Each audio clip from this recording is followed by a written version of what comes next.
یقین جانیے یہ صبح کے وقت مساجد میں اعلان کیے جاتے ہیں کہ قرآن مجید کی تعلیم شروع ہو گئی ہے، بچوں کو قرآن پڑھنے کے لیے مسجد میں بھیج دیں۔ تین مرتبہ اعلان کیے جا رہے ہوتے ہیں تو اس وقت دل خون کے آنسو روتا ہے کہ یہ وقت بھی امت پہ اب آنا تھا۔ کیا قرآن اتنا ہی ہلکا رہ گیا تھا کہ اس کے لیے منت اور ترلے کیے جا رہے ہیں؟ یار کبھی کسی پرائیویٹ سکول والوں نے بھی آ کر یوں اعلان کیا رات کو کہ صبح بچوں کو سکول ٹائم سے بھیجیے؟ کیا قرآن اتنا ہلکا رہ گیا تھا کہ جس کے لیے تین بار اعلان کر کے جو ہے وہ منت کی جا رہی، اور پھر مائیں بچوں کو تھپڑ مارتی ہیں اور کہتی جا کے قرآن پڑھے۔ بچے کی آنکھوں میں آنسو ہوتے ہیں، میلے کچیلے کپڑے اس نے پہنے ہوتے ہیں، اور بعض اوقات رات کپڑوں میں پیشاب کیا ہوتا ہے اور وہ انہی ناپاک کپڑوں میں مسجد کی طرف آ رہا ہوتا ہے، اور ہاتھ میں اس کتاب کا پارا ہوتا ہے جس کے بارے حکم ہے لا یمسہ الا المطہرون، اس کو بے وضوئی کی حالت میں چھو بھی نہیں سکتے، اور پھر جو مساجد کے اندر کی حالت ہے وہ بھی ناگفتہ بے ہے۔ ایک قاری صاحب ہیں، 60 بچے ان کے سامنے بیٹھے، آدھا گھنٹہ کلاس کا ٹائم ہے، کوئی صاحب فہم مجھے بھی یہ بات سمجھا دے کہ اس کلاس کو کس طرح مینج کیا جائے گا۔ ایک بچے کے حصے میں 1 منٹ بھی پورا نہیں آتا، پچھلا سبق سننا بھی ہے، آگے سبق پڑھانا بھی ہے، تو پھر اس کلاس کے کیا نتائج پیدا ہوں؟ اور پھر اگر قاری صاحب گروپ بندی کر کے بچوں کو نماز یا دیگر چیزیں سکھانا چاہیں تو مائیں دروازوں پہ پہنچ جاتی ہیں کہ قاری صاحب کو نہیں پتا کہ بچہ اسکول سے لیٹ ہو رہا ہے، سارا دن اسے آج ہی سکھانا تھا۔ اچھا یہ تو تصویر کا ایک رخ ہے، اب تصویر کا دوسرا رخ بھی ملاحظہ کیجیے۔ وہی بچہ جب گھر واپس پلٹتا ہے، ماں جلدی سے اسے پکڑ کر نہلاتی ہے، رات سے یونیفارم پریس کیا تھا کہ کہیں واپڈا والے لائٹ نہ بند کر دیں اور بچہ صبح اسکول جانے میں لیٹ نہ ہو جائے، اسے پریس یونیفارم پہناتی ہے،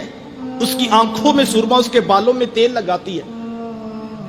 ٹائی اس کو اسکول کے یونیفارم کی دی جاتی ہے، بیج اس کو اسکول کے یونیفارم کا لگایا جاتا ہے،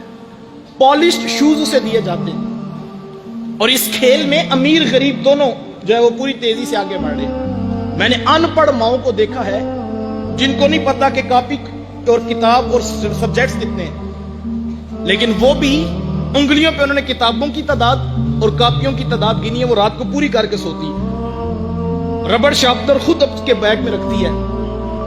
صبح اٹھ کے لنچ باکس اس کے بیگ میں رکھا جاتا ہے، واٹر کین اس کی بغل پہ لٹکائی جاتی ہے، باپ اٹھ کے اس کا ماتھا محبت سے چومتا ہے، 10 روپے خرچی اس کی جیب میں ڈالتا ہے، اس کو اٹھا کر بائک پر بٹھا کر محبت بھرے لہجے میں باتیں کرتا ہوا اسکول چھوڑ کر بھی آتا ہے، اسکول سے لے کر بھی آتا ہے۔ میں یہ نہیں کہتا بچوں کو اسکول نہ بھیجو، لیکن ایک سوال میں آپ کے ضمیر پہ چھوڑنا چاہوں گا کہ کبھی تنہائی میں بیٹھ کر یہ سوچنا کہ آپ کی اس پوری ایکٹیویٹی سے بچے نے کیا اخذ کیا؟ بچے کو یہ بات سمجھ آئی کہ وہ جو صبح تھپڑ مار کر مسجد میں بھیجا جاتا ہے وہ تو ایک اٹھنے کا بہانہ ہے، وہاں تو 3 دن بھی چھٹی ہو جائے نہ قاری صاحب کی طرف سے پیغام آتا ہے، نہ ماں باپ پریشان ہوتے ہیں کہ تو 3 دن مسجد کیوں نہیں ہے۔ اور یہ اصل کام ہے جس کے اوپر پورے خاندان کی توجہ لگی۔ آپ کہتے ہیں یہ میری بات نہیں مانتا، یہ ماں کے ساتھ بدتمیزانہ لہجے میں بات کرتا ہے، تو صاحب معذرت کے ساتھ پورا سکول کا سلیبس اٹھا لیجئے، آپ دیکھیں کتنی پرسنٹیج ہے، کتنی چیپٹرائزیشن ہے جو اخلاقیات اور آداب والدین سکھاتے ہیں۔ صاحب پوری کیمسٹری کھنگال مارو، کیمسٹری نہیں بتاتی کہ ماں کی سستی کا نام ہے، فزکس کے سارے اصول ایک پلڑے میں ڈال لو،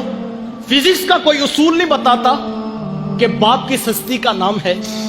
یہ سبق فزکس، کیمسٹری اور بایو نے نہیں پڑھانا تھا،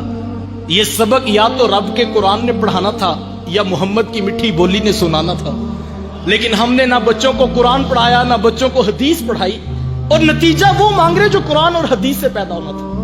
وہ کیا کسی نے کہا تھا کہ تم نے خود ہی تو زمین میں انسانوں کے سر بوئے ہیں، تم نے خود ہی